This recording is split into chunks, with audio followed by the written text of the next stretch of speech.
Hello बच्चों, let's read the following question. The sketch in the figure shows displacement time curve of a sinusoidal wave at x is equals to 8 meter. x is equals to 8 meter पे displacement time curve दिया गया है, हमें उसका sketch दिया गया है. Taking velocity of the wave v is equals to 6 meter per second along the positive x-axis. Positive x-axis के along जो velocity है वो 6 meter per second दिया गया है. Write the equation of the wave. हमें wave का equation क्या करना है, write down करना है. तो इस तरफ क्या है, y डिस्प्लेसमेंट है, x की तरफ क्या वेरी कर रहा है, इन सेकंड्स में टाइम वेरी कर रहा है. जो वेव है वो पॉजिटिव x एक्सिस की तरफ क्या कर रही है, ट्रेवल कर रही है.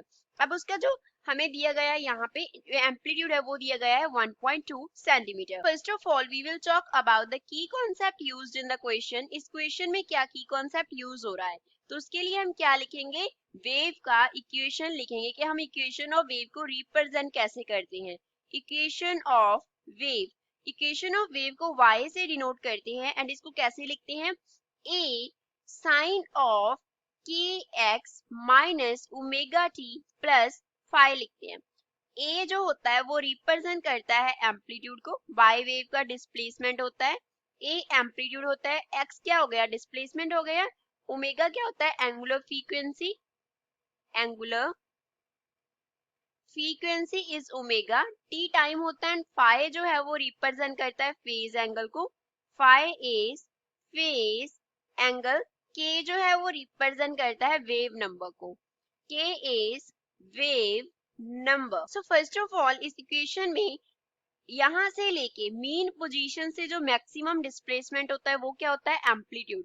तो एम्पलीट्यूड कितना है, 1/2 सेंटीमीटर, that is 0.5 सेंटीमीटर. ए का एम्पलीट्यूड का वैल्यू है 0.5 सेंटीमीटर. फर्दर अगर हम टाइम पीरियड की बात करें तो मान लो वेव यहाँ से शुरू हुआ, तो यहाँ से लेके जो फुल वेव है वो कहाँ तक गया, यहाँ तक गया. मीन्स यहाँ से लेके यहाँ तक जितना टाइम लगेगा that will be the time period of the wave. तो टाइम पीरियड वेव का कितना हुआ, 8 - 2 that is equals to 6 second, 6 second हुआ. तो we can write t, capital T क्या रिप्रेजेंट कर रहा है, टाइम पीरियड ऑफ वेव को, टाइम पीरियड को रिप्रेजेंट करते हैं, तो वो कितना है, 8 - 2 इज इक्वल्स टू 6 सेकेंड है. अब अगर हमें एंगुलर फ्रीक्वेंसी ओमेगा निकालना हो तो उसके लिए क्या फॉर्मूला होता है, 2 pi upon t, 2 pi upon time period that is 2 pi upon 6. तो ये कितना बन गया, पाई अपॉन 3 एंड इसके यूनिट्स होंगे दैट विल बी रेडियन पर सेकेंड होंगे. फर्दर जो हमें क्या निकालना है, इसका वेवलेंथ निकालना है. तो वेवलेंथ लैम्डा को हम कंसिडर कर रहे हैं कि लैम्डा क्या है, वेवलेंथ है. Lambda here is wavelength. अब जो हमें वेलोसिटी दिया गया है वेव का, वेलोसिटी ऑफ वेव, तो वेलोसिटी ऑफ वेव को अगर हम v से डिनोट करें तो वो उसका फॉर्मूला जो है वो हमारे पास क्या होता है, फ्रीक्वेंसी इनटू वेवलेंथ होता है. न्यू क्या है, फ्रीक्वेंसी को रिप्रेजेंट करता है, फ्रीक्वेंसी क्या होता है, 1 अपॉन टाइम पीरियड. तो वेव वेलोसिटी जो v है वो हमारे पास क्या आ गया, 1 upon time period into wavelength. तो यहाँ से जो वेवलेंथ है वो सिंपली क्या हो जाएगा, wave velocity multiply by time period हो जाएगा. तो वेवलेंथ जो है वो कितना आ गया, वेव वेलोसिटी हमें दिया गया है 6 मीटर पर सेकेंड, टाइम पीरियड जो हमने निकाला वो कितना है, 6 सेकेंड है. तो जहां से हमारे पास जो वेवलेंथ है वो आ गया 6 मीटर. अब अगर हमें क्या निकालना है, वेव नंबर निकालना है, तो वेव नंबर के लिए फॉर्मूला होता है k is equals to 2 pi upon lambda. तो लैम्डा का वैल्यू यहाँ पे सब्स्टिट्यूट कर, ये 36 आएगा, 6 मीटर नहीं 36 मीटर. तो यहाँ पे आ जाएगा 2 पाई अपॉन 36. तो ये बन गए हमारे पास पाई अपॉन 18 एंड इसके यूनिट्स क्या होंगे, पर मीटर होंगे. अब हमने ओमेगा निकाल लिया, के निकाल लिया, एक्स का जो वैल्यू है वो हमें कितना दिया है, 8 मीटर दिया है. अब फेज एंगल फाई की बात करते हैं. फाई क्या है, फाई फेज एंगल था, दैट इज इनिशियल फेज.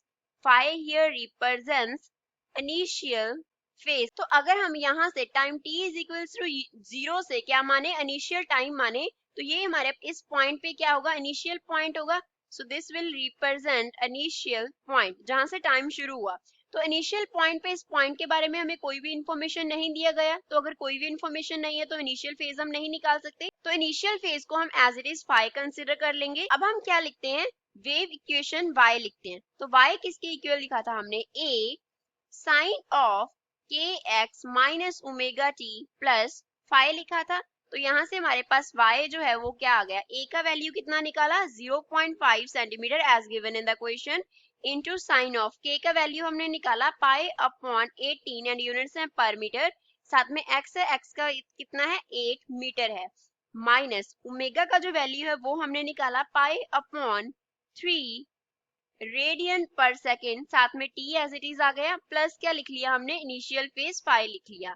तो ये हमारे पास क्या आ गया, फाइनल वेव इक्वेशन आ गया। So this here is the final answer for the given question. I hope you understood well. Thanks.